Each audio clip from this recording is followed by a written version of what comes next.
Charlie Scott. Charlie Scott. Carly Scott. Charli Scott. Carly Scott. Charlie Scott. Charlie Scott. And Carly Scott. The ex-boyfriend accused of killing a woman missing on Maui. Carly Joan, Charlie Scott, was 27 years old and 5 months into her pregnancy when she disappeared on February 9th, 2014. It was a day like any other day as she left her home in Haiku, Maui, but she never made it back. With each passing day, one shocking discovery after the next made this one of the most gruesome cases of disappearance that have ever been investigated. Charli was eventually found, but by that time, it was too late. One major question plagued the minds of her loved ones. What went wrong with this young, pregnant woman? Welcome back to Crime Case Files.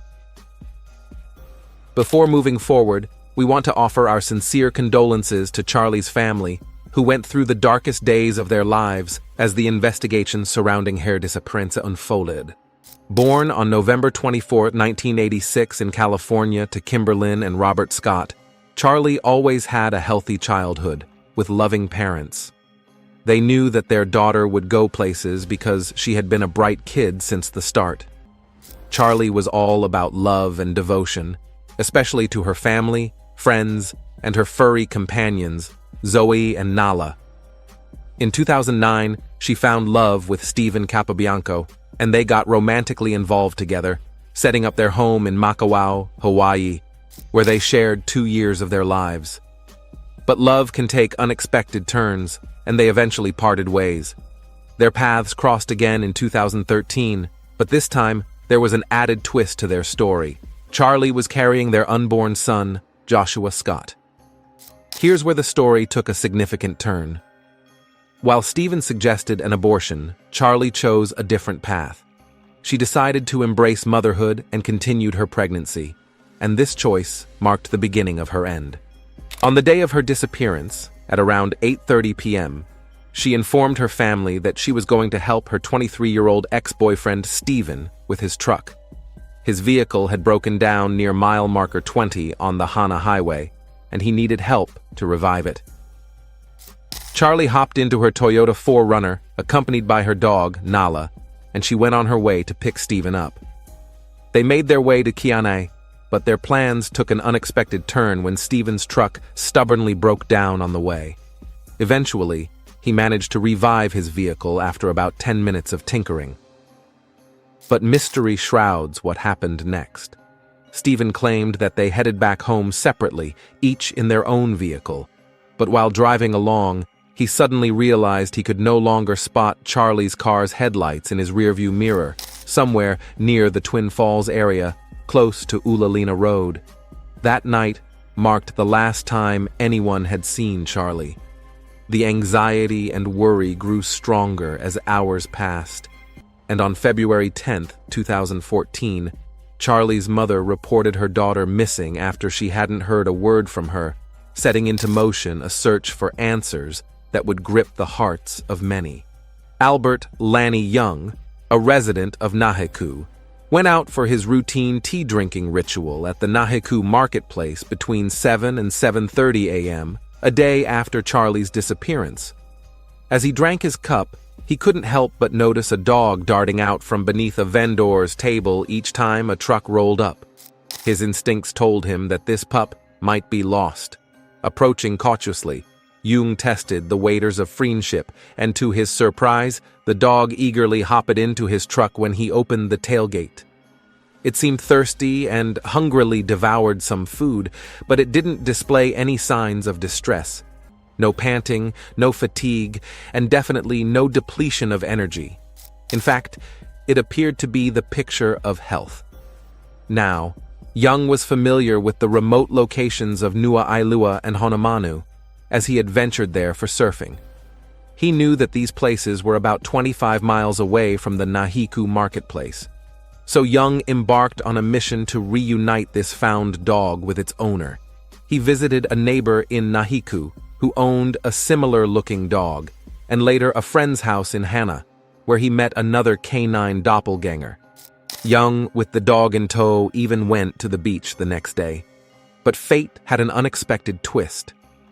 In the early hours of February 12, 2014, around 1 a.m., the friend who had posted a picture of the dog on Facebook showed up at Young's doorstep, urgently claiming that this was the dog of the missing girl. Young wasted no time and rushed to the Hana police station, where he met with Officer Jason Thompson. It was there that he connected with Charli Scott's sister, Fiona Ways, and arranged for her to retrieve the dog at the Nahiku marketplace. When Fiona and a person named Adam arrived at around 1:30 a.m. on Wednesday, something heartwarming unfolded. The dog, as if recognizing its owner, willingly followed them, setting out on its journey back home. But Charli was still missing, and nobody knew where she was. In the quest to find Charli, her friends embarked on a hunch-driven search that took a surprising turn.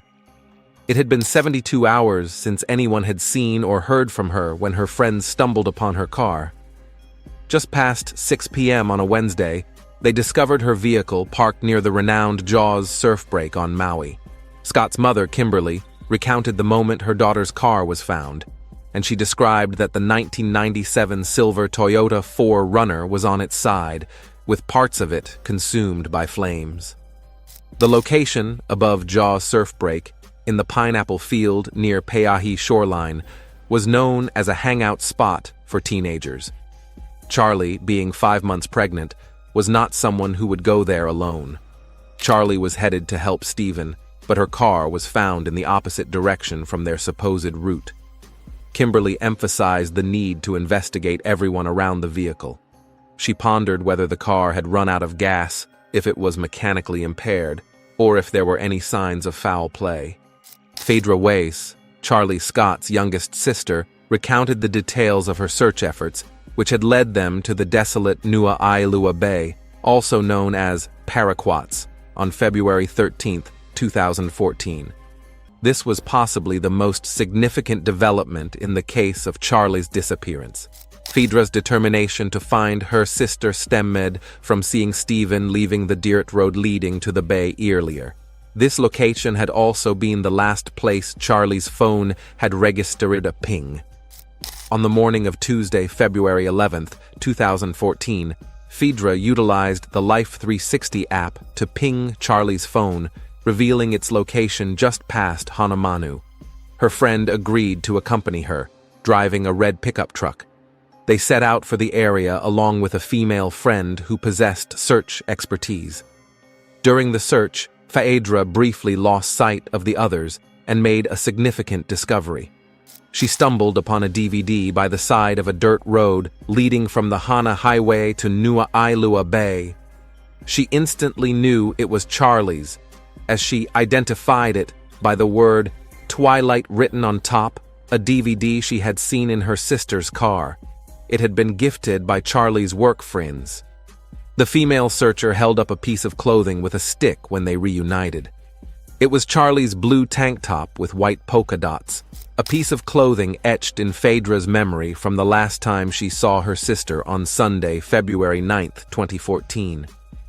The top bore a few holes. Next to a tree, in a haphazard pile on the ground, lay a black skirt. Phaedra recognized it as her sister's. Charli had often worn it, and she had spotted it in her sister's possession multiple times.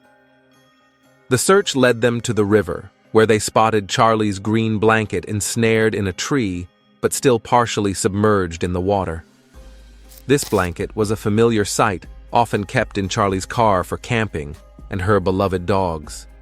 However, it was an unsettling sight, as it was covered in maggots, and a pungent, rotting odor came from it. Among the findings were a gray jacket, black pants, and 2 empty rolls of tape. The jacket, a hooded sweatshirt with a zipper, was located approximately 6 feet downstream from the blanket. The pants rested on the opposite bank of the river from the jacket. The empty tape rolls were discovered near the dirt road, either floating or resting in a shallow pond by some rocks. Later, investigators unearthed 5 fingernails, 2 jawbone fragments, a tongue piercing still clinging to flesh, skin fragments, and clumps of red hair from the same location of Nua'ailua. Forensic examinations confirmed that the black maternity skirt Charli had worn at the time bore more than 20 stab wounds from a sharp object. The jawbone fragments, verified through dental records, were also confirmed to belong to Charli Scott.